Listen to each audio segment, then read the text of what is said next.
The Wemmicks were small wooden people. Each of the wooden people was carved by a woodworker named Eli. His workshop sat on a hill overlooking their village.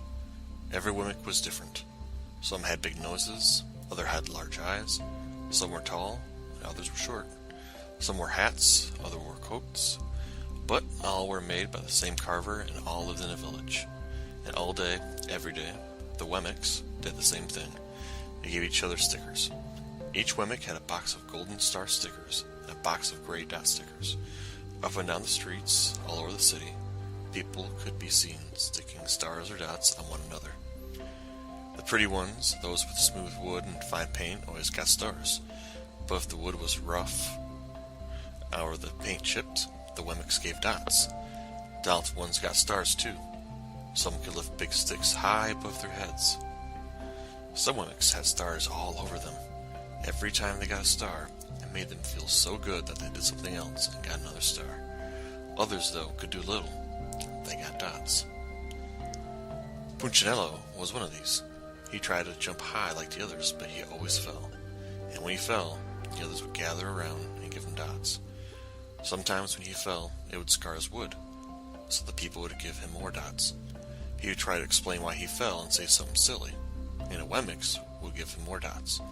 After a while, he had so many dots that he didn't want to go outside. He was afraid he would do something dumb, such as forget his hat or step in the water, and then people would give him another dot. In fact, he had so many gray dots that some people would come up and give him one without reason. He deserves lots of dots. The wooden people would agree with one another. He's not a good wooden person. After a while, Punchinello believed him. I'm not a good Wemmick, he'd say. The few times he went outside, he hung around the other Wemmicks, who had lots of dots. He felt better around them. One day, he met a Wemmick who was unlike any he'd ever met. She had no dots or stars. She was just wooden. Her name was Lucia. It wasn't that people didn't give her stickers. It's just stickers didn't stick. Some admired Lucia for having no dots, so they would run and give her a star, but it would fall off.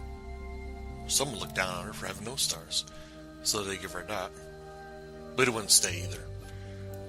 That's the way I want to be, thought Punchinello. I don't want anyone's marks, so he asked the stickerless Wemmick how she did it. It's easy, Lucia replied. Every day I go see Eli. Eli? Yes, Eli, the woodcarver. I sit in a workshop with him. Why? Why don't you go find it for yourself? Go up the hill. He's there. And with that, the Wemmick with no marks turned and skipped away. But he won't want to see me, Punchinello cried out. Lucia didn't hear, so Punchinello went home. He sat near a window and watched the wooden people as they scurried around giving each other stars and dots.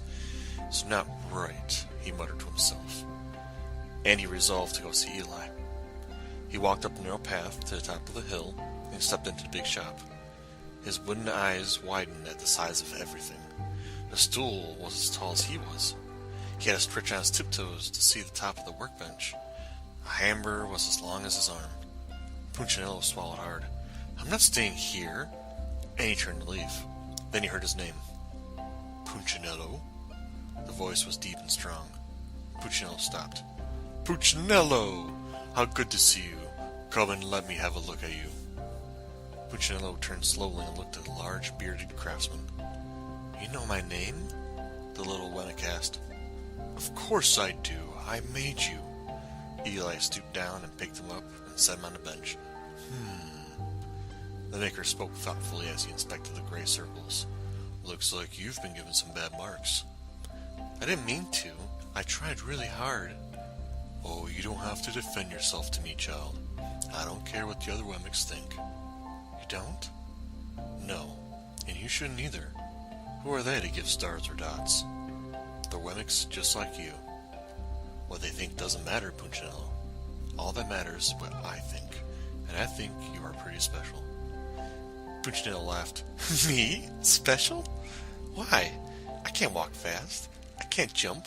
My paint is peeling. Why do I matter to you? Eli looked at Punchinello, put his hands on those small wooden shoulders, and spoke very slowly. Because you're mine. That's why you matter to me. Punchinello had never had anyone look at him like this, much less his maker. He didn't know what to say. "Every day I've been hoping you'd come," Eli explained. "I came because I met someone who had no marks." "I know. She told me about you." "Why doesn't she have any stickers on her?" "Because she has decided that what I think is more important than what they think. The only stickers that will stick to her are the ones that she lets her." "What?" "The stickers only stick if they matter to you. The more you trust my love, the less you care about the stickers." "I'm not sure I understand." "You will, but it'll take time. You've got a lot of marks. For now, just come to see me every day, and let me remind you how much I care about you." Eli lifted Punchinello off the bench and set him on the ground.